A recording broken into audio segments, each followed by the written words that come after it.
was January 24th, 2006, in Anchal village, Kollam district, Kerala. The clock was nearing 10 a.m. when a 24-year-old woman named Ranjini gave birth to twin baby girls. Her mother, Santama, who had been anxiously waiting outside, was overjoyed when she heard the news. 17 days passed. On February 10th, Santamaya went to the village administration officer, VAO, to get birth certificates for her granddaughters. Around the same time, a young woman came to visit Ranjini and the babies at their home. But within minutes, a loud scream echoed through the house. The woman came running out, her face pale with terror. Hearing her cries, the neighbors rushed inside to see what had happened. What they saw froze them in fear. Ranjini was lying on the floor, her arms and legs spread wide. Her eyes were open, staring lifelessly. Blood covered the floor around her, and her throat had been slit. Beside her, both her newborn daughters lay lifeless in the same horrifying condition. A few moments later, Santama arrived and saw the horrifying sight. Her body trembled, and before she could react, she collapsed unconscious. The neighbors, in shock and panic, splashed water on her face to wake her up. Then, without wasting a second, they called the police and reported the gruesome crime. Not just Ranjini, but her two newborn babies were also brutally murdered. Who could have committed such a cruel crime? This shocking case remained unsolved for not just 1 or 2 years, but for 19 long years. It was only in 2025, with the help of artificial intelligence, AI, that the mystery was finally solved. Ranjini was a cheerful and kind-hearted 21-year-old who lived in Anchal, a small town in the Kollam district of Kerala. She had lived there all her life and was loved by everyone for her friendly nature. But life had not been easy for her. She lost her father at a young age and was raised by her mother, Santama, who struggled to make ends meet. Even with hardships, Ranjini remained full of life and hope. Then came the day that changed everything. It was at a village fair that she met a young man from a nearby village.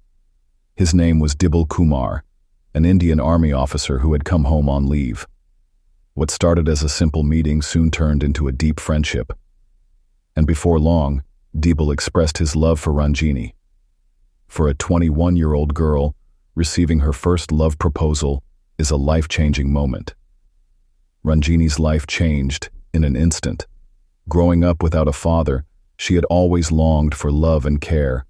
So when Dibal came into her life, she trusted him with all her heart. And why wouldn't she? He was an officer in the Indian Army, a respected job. Which mother wouldn't feel proud to have such a man as her daughter's future husband? That's exactly why Ranjini's mother, Santama, never questioned Dibal. She trusted him completely. Meanwhile, Ranjini was deeply lost in love. She believed Dibal was her future, her happiness. Their love grew stronger, and like in any adult relationship, they became physically close. They shared many intimate moments, feeling as if nothing could separate them. But there was one problem. Everything happened before marriage. Dibal had never introduced Ranjini as his wife to the world. But everything changed when, one month, she missed her period. Worried, she went to the local government health center for a checkup. The result left her shocked. She was pregnant. At first, Ranjini felt a wave of happiness. She thought Dibal would be just as excited as she was. After all, they loved each other. But what happened next was worse than her worst nightmare. The moment she told Dibal about the pregnancy, his behavior changed completely. He was no longer the caring man she had known. Without hesitation, Dibal denied that the baby was his. But he didn't stop there. He went even further. He started questioning Ranjini's character, making it seem like she had betrayed him. Ranjini refused to stay silent. She stood her ground and fought against his cruel words. But instead of accepting the truth, Dibal turned even more heartless, attacking her with harsh insults. With a cold heart, Dibal said, "Loving a girl like you was the biggest mistake of my life.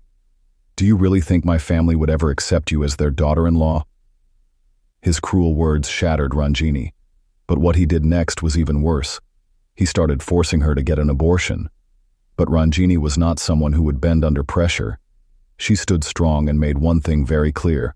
No matter what, she would give birth to her child. She refused to listen to his threats. Realizing that Ranjini wouldn't give in, Dibal did the most cowardly thing. He ran away. The very next day, he packed his bags and left for his army base camp in Pathankot, Punjab, leaving her alone to deal with everything. Now, imagine the struggle of an unmarried pregnant woman in a strict, judgmental society. The man she trusted more than anyone had left her alone in her darkest time. And we all know how an unmarried pregnant woman is treated in India. Shamed, insulted, and left with no support. But Ranjini was not someone who gave up easily. She refused to feel ashamed or lose hope. Determined to get justice, she went straight to the Kerala State Women's Commission. The members of the commission listened carefully to Ranjini's full story and decided to act. They sent a notice to Dibal, asking him to take a DNA test as soon as he returned from his base camp in Pathankot. This test was very important to prove that he was the father of her child. But as all this was happening, Ranjini started feeling weaker inside. The same people who once cared for her now turned away. Whenever she walked outside, people whispered, mocked her, and gave her harsh looks. As her due date came closer, the pressure became too much. With no other choice, Ranjini and her mother left Kalyan and moved to Thiruvananthapuram, hoping to find some peace. But Ranjini had no idea that the biggest danger of her life was waiting for her in Thiruvananthapuram. A few days after arriving in the city, Ranjini went to the hospital for a routine checkup. There, she met a man named Anil Kumar. He introduced himself as someone from Kalyan district, the same place Ranjini and her mother, Santama, had come from. He told them that his uncle was admitted to the same hospital. Hearing that he was from their hometown, Ranjini and Santama immediately felt a sense of comfort. In a city full of strangers, finding someone from home felt like a blessing. They soon started talking openly with Anil, and over time, a bond formed between them. By this time, Ranjini was tired, both in body and mind. She had been fighting alone for so long that when Anil offered help, she didn't have the energy to say no. Santama also felt at ease with Anil. His kind and respectful behavior made her trust him like a close family member. But just as things seemed to settle, another challenge arose. The doctors informed Ranjini that she couldn't have a normal delivery. She would need a C-section. And that wasn't the only shock. She wasn't carrying just one baby, but twins. This meant the surgery would require a large amount of blood, making the situation even more critical. Even in this difficult moment, Anil stepped forward without hesitation. He told Ranjini that their blood groups were the same and that he was ready to donate blood if needed. Finding such a kind and helpful friend in her time of need gave Ranjini a sense of relief. Feeling safe for the first time in a long while, she opened up completely to Anil. She shared everything, her past, her love story with Dibal, and the painful legal battle she was fighting. Anil listened patiently. Then, he said, "Don't worry. Once you recover after the delivery, we'll fight Dibal together." But Anil didn't stop there. He made an even bigger promise. "You don't have to go back to Kalyan. I'll find a house for you and your mother to live in after the delivery. Don't worry about money. I'll take care of everything." At a time when Ranjini felt completely alone, Anil came into her life like a savior. His support gave her strength, and slowly, she started trusting him. January 2006. Ranjini gave birth to twin daughters, filling her heart with happiness. To celebrate, Anil bought sweets and shared them with Santama, making the moment even more joyful. Soon, Ranjini, her mother, and the newborns moved into a new house. Life seemed to be settling down. But just 17 days after the birth, everything took a tragic turn. Ranjini and her twin daughters were found dead. When the police arrived, they first waited for Santama to speak.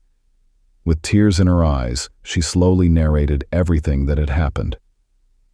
The police's first suspicion fell on Dibal Kumar. He had the strongest reason to harm Ranjini. After all, she had filed a complaint against him at the Women's Rights Commission, demanding a DNA test to prove he was the father of her babies. The case had already moved in her favor, meaning the test would happen soon. If the results confirmed he was the father, his entire life could be ruined. The second suspect was Anil Kumar, the man who had suddenly entered Ranjini's life at the hospital. People in the neighborhood had seen him coming and going around her house frequently. His closeness to Ranjini had also raised many questions. Outside Ranjini's house, the police found a motorcycle parked nearby. When they checked its registration number, they discovered that it was registered under a man named Rajesh. Now, a big question arose. Who was Rajesh? And if he was the killer, why did he murder Ranjini and her babies in such a brutal way? If you've reached this point, don't forget to like this video. I'll be featuring your amazing comments at the end of every video. Thank you. The police dug deeper into Rajesh's background and found that he was from Srikandapuram in Kannur. He was also a soldier in the Indian Army, stationed in Pathankot. Official records showed something even more interesting. He had been on leave since January 2006. Now, a shocking connection came to light. Rajesh and Dibal were not strangers. They were both in the army and served in the same regiment. This meant that there was a possibility that Dibal had something to do with Rajesh's involvement in the crime. To get answers, the police contacted army officials in Pathankot and informed them about the case. But what they discovered next made the mystery even deeper. Both Dibal and Rajesh had suddenly gone missing. No one could reach them. Their phones were switched off. They had vanished. By March 2006, the Indian Army officially declared Dibal and Rajesh as deserters. The army then sent Rajesh's photo from Pathankot to the Kerala police via fax. This gave the police their first real breakthrough. They now had photos of both Dibal and Rajesh. When the police showed Rajesh's photo to Santama, she was completely shocked. Her eyes widened as she gasped, "This man is Anil Kumar. He is the one who met Ranjini in the hospital, helped her, and even visited our house." This shocking discovery changed everything. It meant that Dibal's friend Rajesh had disguised himself as Anil and gained Ranjini's trust. But why? Was this all Dibal's plan? Had he sent Rajesh to spy on Ranjini and find the right moment to kill her? The police now had a chilling theory. On the day of the murder, Santama had gone to the Panchayat office to register the birth of the twins. That must have been the moment when Rajesh entered the house and brutally killed Ranjini and her babies. But there was still one piece of evidence that could prove everything: the DNA test. During the post-mortem, doctors had collected DNA samples of the twin babies for profiling. Later, the court ordered a DNA test to be conducted at the Rajiv Gandhi Center for Biotechnology. Now, Dibal was on the run. The only thing left was to catch him and conduct the DNA test. If the test matched, it would directly prove that he was the father of the twins and had them killed through his friend, Rajesh. Both suspects had vanished without a trace. The Kerala police launched a massive hunt to track them down. They searched every possible location, checked every lead, and used all their resources to find them. Their families were also placed under constant watch, hoping that Dibal or Rajesh might try to contact them. Days turned into months, but there was no sign of either man. The police kept pushing forward, determined to solve the case, but Dibal and Rajesh had disappeared like ghosts. As time passed, the investigation stretched from 2006 to 2010. Ranjini's mother, Santama, refused to give up. She wanted justice for her daughter and granddaughters. So, she took a bold step. She filed a petition in the Kerala High Court, requesting that the case be handed over to the CBI. In February 2010, following the court's order, the case was officially transferred to the Central Bureau of Investigation, CBI. As the CBI dug deeper, they found that the police's earlier theory was absolutely correct. Diebel had planned the murders to avoid the DNA test. If the test proved he was the father, he would have to take responsibility, which meant providing financial support for Ranjini and the children. Instead of facing this truth, he chose a cruel way out: murder. The CBI made every possible effort to track down Diebel and Rajesh. The Kerala police had earlier announced a 5 lakh rupee reward for any tip-off leading to their arrest, but even that wasn't enough. So the CBI increased the reward to 20 lakh rupees. Despite all efforts, the suspects were still missing. With no new leads and no arrests, the case started growing cold. As the years passed, no fresh clues surfaced. The case file, once a top priority, was now just gathering dust in storage. Now, let's fast forward from 2013 to 2024. In 2023, Officer Manoj Abraham was appointed as Additional Director General of Police of Kerala Police. He was not just interested in solving new cases, he had a strong desire to reopen old, unsolved cases and bring justice to forgotten victims. Then, in August 2024, the Ranjini murder case file landed on his desk. As he went through the details, he was shocked. The crime was brutal. 2 newborn babies, just 17 days old, were murdered in cold blood. And yet, after all these years, the killers had never been caught. That one thought haunted Manoj Abraham. Determined to find answers, he carefully studied the case. He examined old records, flipped through investigation notes, and pulled out old photographs of Diebel and Rajesh. Then, he turned to his technology team with a new plan. Mr. Abraham gave them the 2 old photographs and said, "Use AI to create new images of how these 2 men might look now, after 19 years. Kerala Police's technology team asked Officer Abraham for 15 days to complete this work. Then, hour after hour, using artificial intelligence, they changed the young faces of Diebel and Rajesh into what they might look like in their 40s. 15 days later, when Officer Abraham saw the new images, his eyes sparkled with excitement. Without wasting a moment, he gave his team another order: use artificial intelligence to deeply search all social media platforms: Facebook, Instagram, Twitter, YouTube, and even Snapchat. For the next 4 months, Kerala Police carefully examined countless pictures from different social media platforms. As the deep search continued, the AI sometimes found small matches. Some photos looked 10% similar, while others had a 40% resemblance. Each time the officers checked carefully, but nothing seemed useful. Then, one day, something unexpected happened. A photo appeared that matched Rajesh's AI-generated image with 92% accuracy. It was a breakthrough. The police traced the image back to a wedding in Puducherry. A woman had uploaded it as part of a group picture on Instagram. Among the many faces in the photo, one closely matched the AI-created image of Rajesh. That was all Officer Abraham needed. Without delay, he contacted the CBI. The seriousness of the case became clear when the CBI got involved and immediately informed the Puducherry police. Realizing the urgency, the Puducherry police quickly began searching for the woman who had posted the picture. When the police questioned her, she told them that the man in the picture was her uncle, Praveen Kumar. With this clue, the police quickly found his home address and raided the place. Praveen Kumar was caught on the spot. After facing intense police questioning, he couldn't hold back anymore and confessed he was actually Rajesh. Once Rajesh was arrested, the police wasted no time in tracking down Diebel. The 2 were now business partners, running an interior decoration business. Rajesh revealed that Diebel had changed his name to Vishnu. Now the police focused on Vishnu, who was once Diebel. After his arrest, Diebel also admitted to the crime. The police then discovered that both Rajesh and Diebel were married, and their wives were school teachers who were very close friends.